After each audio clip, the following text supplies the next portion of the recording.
Hi. How you guys doing today? Hi. We're good. How are you? Good. Everyone who's watching, my name is Allison from Ginger Tea Yoga Company, and I have started reconnecting with my own yoga practice and friends and supporters in my life who have gotten me through the past year or so. So today I'm so excited to be with Lisa and Brian. Lisa, I have known since the beginning of my memory. We came together through, cottage life at the lake and have just kind of gone through life parallel. And just recently, in the last few years, right, have really connected on a deeper friendship, right? That's pretty accurate, right? Like we always have known each other, but we've really become friends in the last couple of years. Mhm. And Brian and Lisa, are you still engaged? Are you official? Are you? We're still engaged.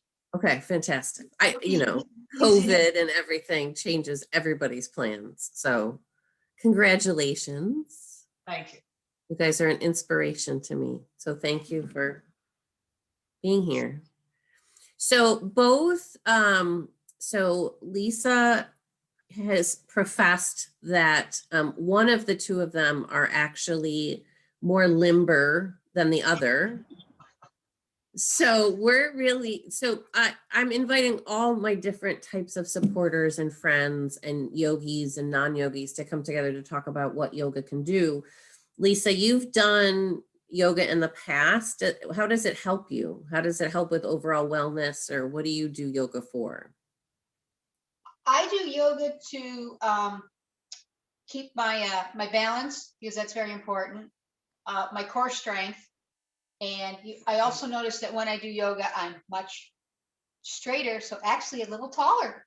Yes, yes. Not that you're vertically challenged in any way. Not at all. No. No.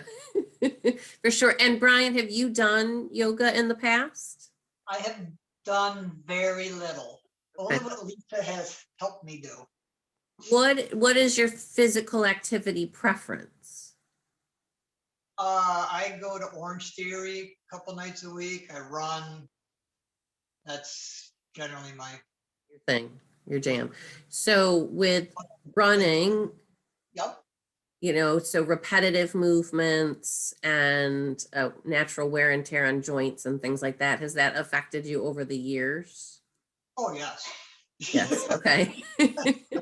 So I like to think about, our physical history, like what are the injuries that it's not just a unique thought to me, but in yoga, we think a lot about, the physical history. What is the damage that your body has? What are any accidents or operations or pieces you've had put in and taken out? Those all impact, how limber will be, how our joints fit together, and how our individual pieces and parts work together. So so I'm specifically picking on you because I knew you're a runner, and that is something that so many people deal with, is that repetitive stress on the body. So we're going to specifically look at some hamstring and quad string.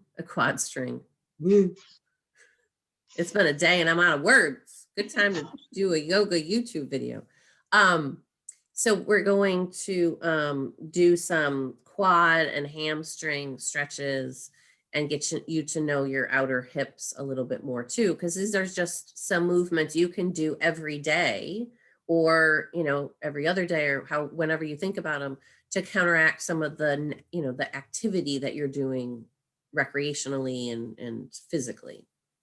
So Lisa, tell me a little bit about your physical history. What ails you? What are any limitations that you have? I'm good. I'm all set. You are 100% I am superwoman, bionic parts. Women, I've been doing a lot of bar during COVID. Yes. And you're a Pilates fan. Yes. Yes. Fantastic. And also, I just want to tell a quick story. Lisa used to come to yoga classes at an area gym, and I would always turn off the lights because the lights were blaring. And Lisa is an audiologist, and said to me, how do you expect people to balance with the lights off? So from then on, I always turn the lights on when we did balance poses. And now I know why light and balance. Google it, look it up. It's fascinating. And if you have questions, you can contact Lisa. Okay, so I want to get to moving because that's, why we're here, not just to talk about moving, but moving.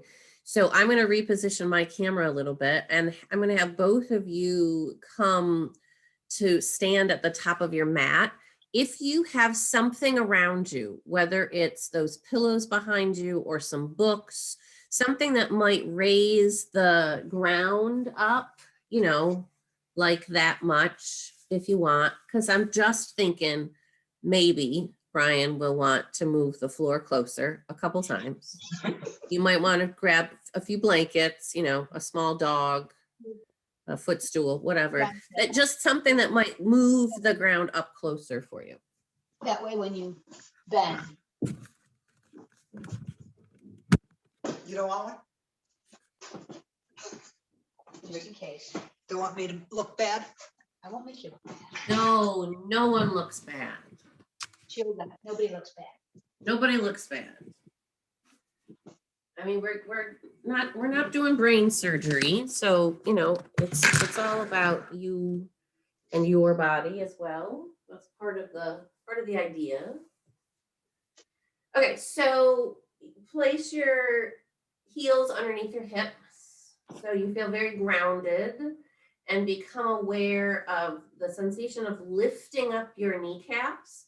So you're pressing down into the earth firmly through the bottom of your feet, but your kneecaps are kind of lifted, which naturally tightens your seat, right? So we'll just stand here a moment, press down into the earth while the top of your head kind of reaches for the sky. So press and activate the legs. Take a nice inhale and exhale and settle right into your body. Become aware of where the head is in relation to the shoulders in relationship to the hips, and the hips over the heel. Take a nice inhale and reach your arms up to the sky, nice and long. Fingertips reach for the sky. Again, press down into the feet, lift the kneecaps, reach a little bit higher, and then exhale, forward fold, reaching your fingertips down towards your toes. Try to keep your back straight as long as you can, and then allow the head to hang down. You can bend the knees so the torso can lay on top of the legs. And then inhale, halfway lift. Use your hands on your shins and push your seat back. And try to lengthen out the spine from the tip of the tailbone all the way to the top of the head. And then exhale, let your hands come down to the floor and step back into downward facing dog.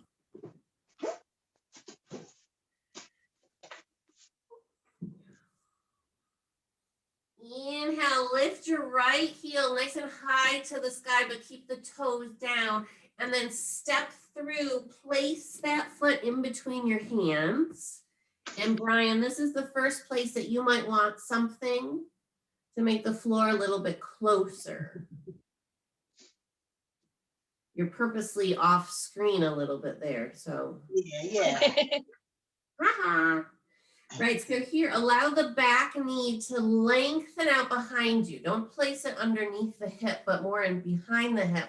So we're in this nice big lunge position. And lift the belly up off of the leg. So the point is not to dump the torso onto the leg, but lift the chest up.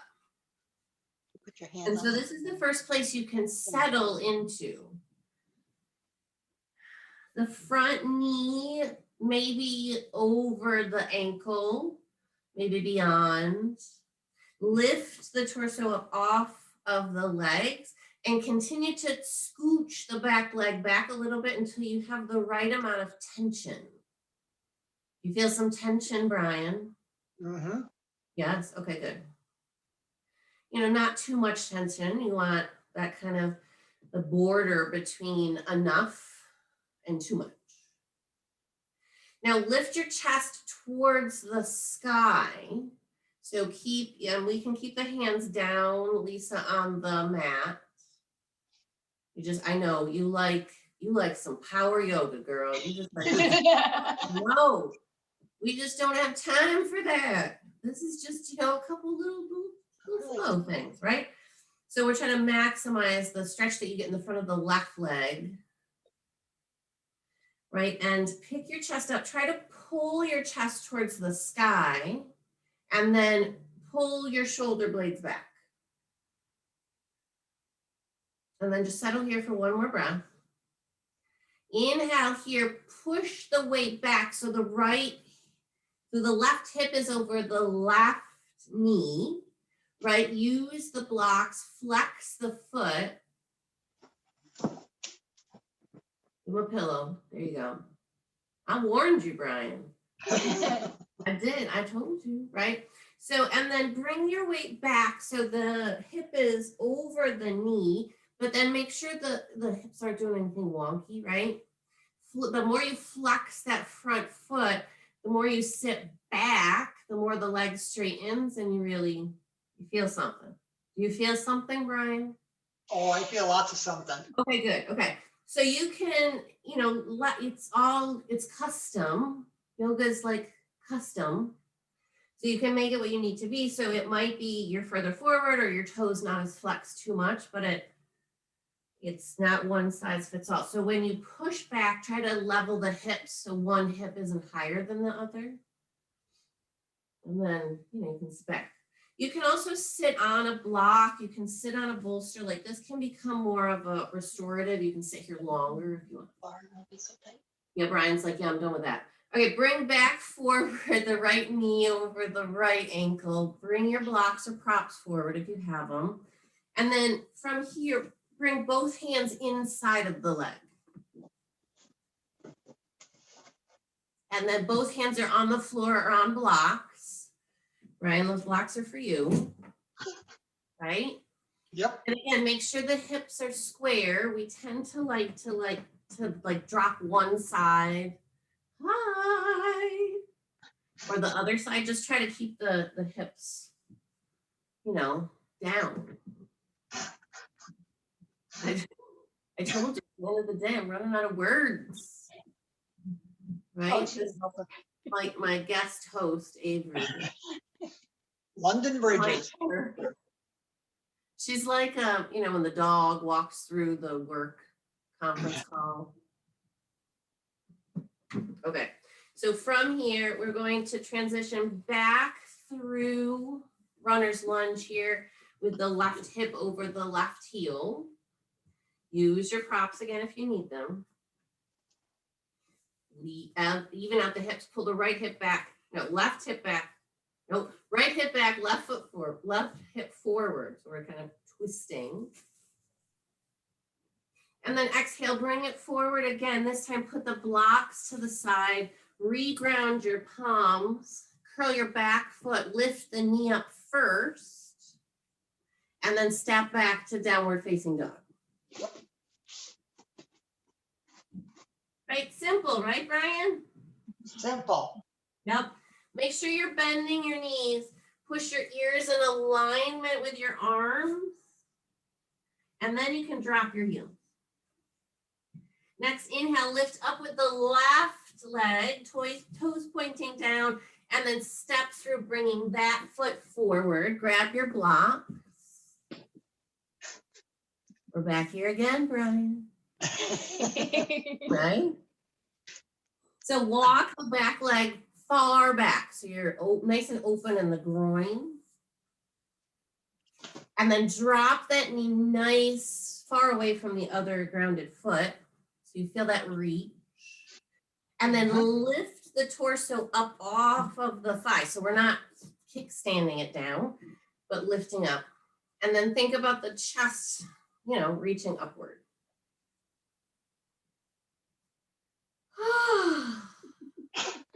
Ready, feeling it? Oh, yeah. 23. Sweetie.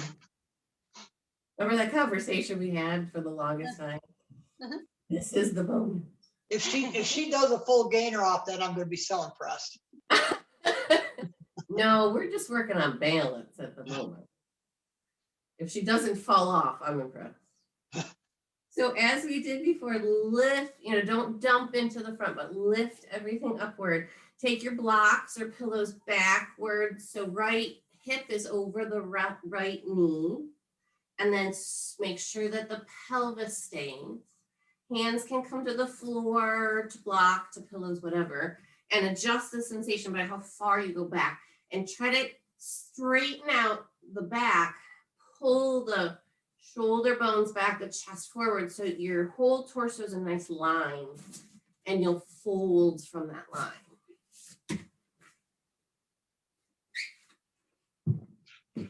Spending the time in the poses as an opportunity to just reconnect with your breath, just watching what it does, enjoying what it does.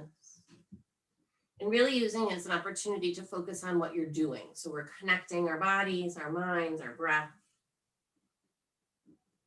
And next inhale, bring it forward again. Left knee over the left heel, place props to the side. Curl your back toe underneath and lift off your body. Yep. And then step back to plank.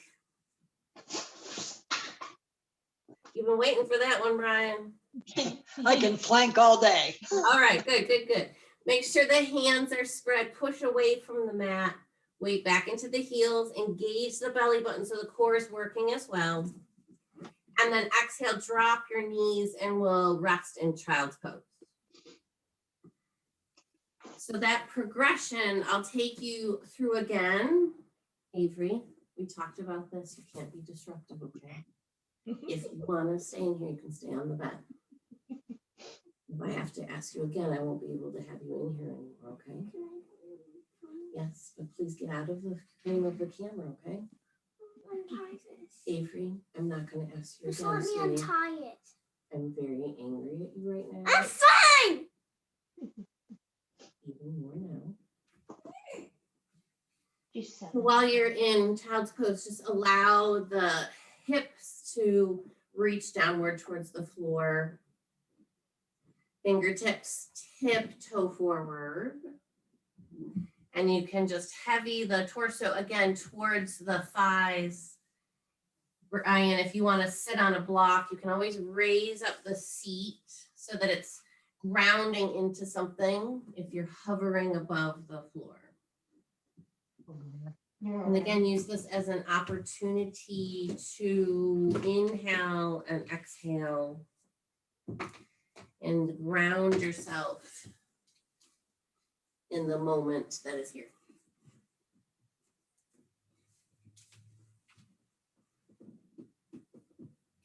Inhale deeply, allow your belly to search for the tops of your thighs. On the inhale and then the exhale, feel the belly pull away from the thighs. And then watch as your body expands and contracts, releasing any unnecessary tension, whether it be in the mind or the body. And appreciating this moment for everything that makes it what it is. You can slowly come to a seated position, eyes closed or a soft gaze.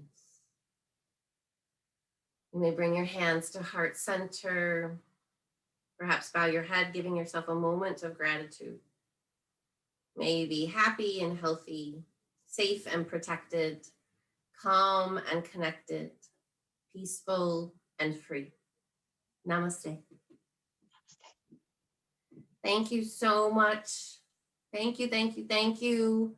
Let me know how that, couple minutes felt in a couple days, and then we'll go from there, right? Anytime. Thank you guys so much. Miss you. Be well, be safe, and we're counting down the weeks until camp opens. We are. I'm gonna go get him. I'll get him some blocks. Okay, perfect. Next time he doesn't have to use pillows. Yes, blocks, your best friend. Totally. Thank you guys so much. Love you. Be You're well. welcome. Have a good night. Anytime.